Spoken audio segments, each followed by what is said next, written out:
Okay. So then, what about Hebraic thought do biblical scholars struggle with? What do they frequently miss? Yeah. I mean, I think even amongst biblical scholars, but certainly amongst, philosophers and theologians, we just tend to tacitly accept the narrative that philosophy starts with the Greeks. That's when people really start thinking abstractly and, the ability to think of the chair qua chair, as they say. The chair is the chair apart from any particular chair. What is a chair? What is a human apart from any particular human? I just want to push back and say, well, no. If your definition is people doing abstract, rigorous, substantive thinking and teaching other people how to do the same, you not only find that in the Hebrew Bible, you find that in ancient Mesopotamian texts. Less so in Mesopotamia, I will say. It's very distinct in the Hebrew Bible and very advanced and sophisticated in ways that it's not in Mesopotamian text of the same period. You certainly find that in Chinese thought and South Asian thought, to some extent in main continental African thought as well. So part of what we're doing is just trying to appeal to a movement within philosophy today, which is to say, hey, people have been doing philosophical thinking for a long time. And by defining it according to your view of philosophy, saying, well, philosophy is this, and therefore nobody was doing this before the Greeks, is actually just, basically a power move. And if we back up and say, well, what's the this that you're so concerned about?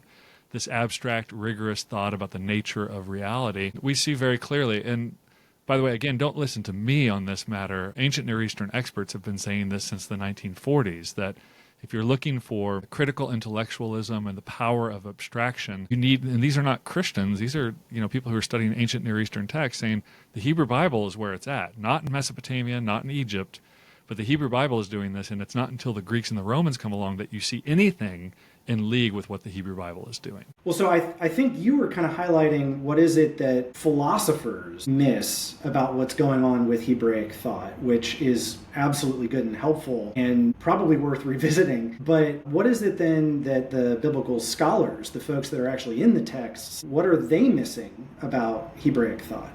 Yeah, I guess I jumped straight to philosophers and theologians. But yeah, biblical scholars as well.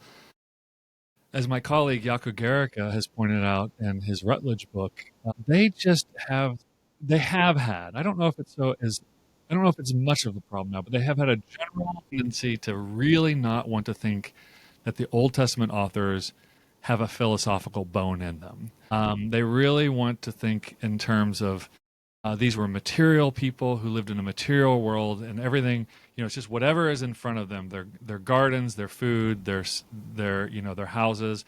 That's what they were worried about. They weren't thinking about the big issues in life. At most, they were thinking about ethics and morality, like what you should and shouldn't do, how you should and shouldn't behave. And so I think he's done a really good job, and I'm following somewhat in his footsteps to say, no, I mean, the very, if you think about creation narratives in the ancient world, there's only one creation narrative where the central plot is not God's killing off people or God's ejaculating in order to make other gods, where the central plot is who can know what and how, right? And that's in the Garden of Eden, that it's about someone coming to knowledge. Now, obviously, you have Gilgamesh where he's trying to figure out what eternity and immortality might mean, and you have lots of quest to understand things.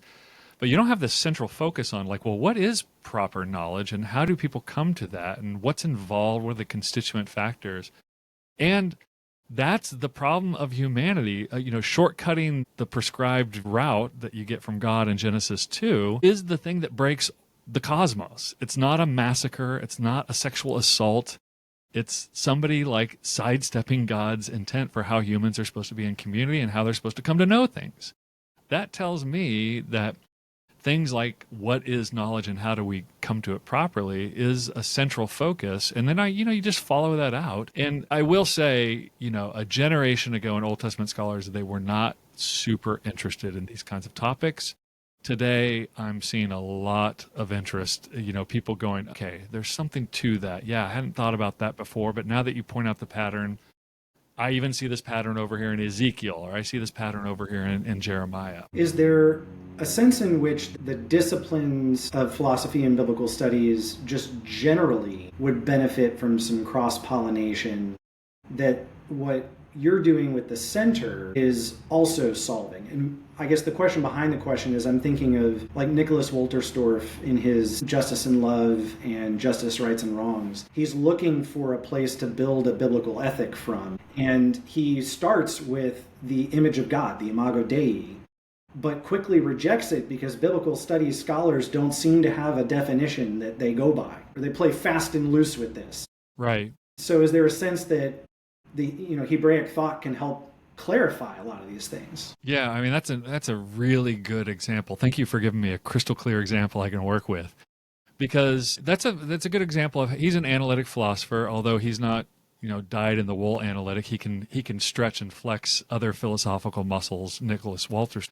But that idea that you start with a definition of a single concept and then define everything else in relation to it, well, that's one way to do things. It's certainly not the way the Hebrew authors thought about the world. It's not how they philosophized, as it were. It's not their philosophical style. But rather, they create what I call pixels, a pixelated image, where they give you lots of versions of what the image of God is. A great one, right? How often do the biblical authors talk about the image of God compared to your modern day Protestant?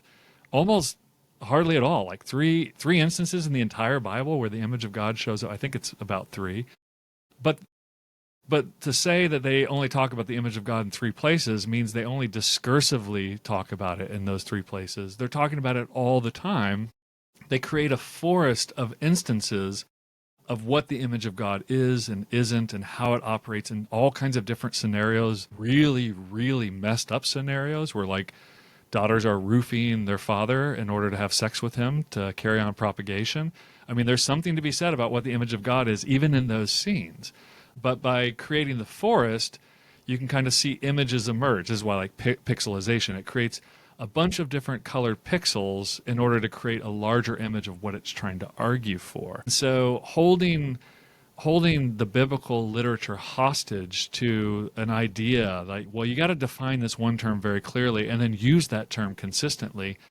Actually, it's not their pedagogy. Actually, it's not good pedagogy at all, right? What math professor would say, like, here's the one problem, 1 + 3 = 4, and that's all you need to know, right? Now that we have that one they say, no, we need to, like, learn lots of iterations of 1 + 5, 2 + 7, to flex, and see what these numerals are doing in different relationships and different situations in order to understand arithmetically. And the same thing with the biblical authors do, is they say, no, if you want to understand a concept clearly, you got to see it in lots of different situations.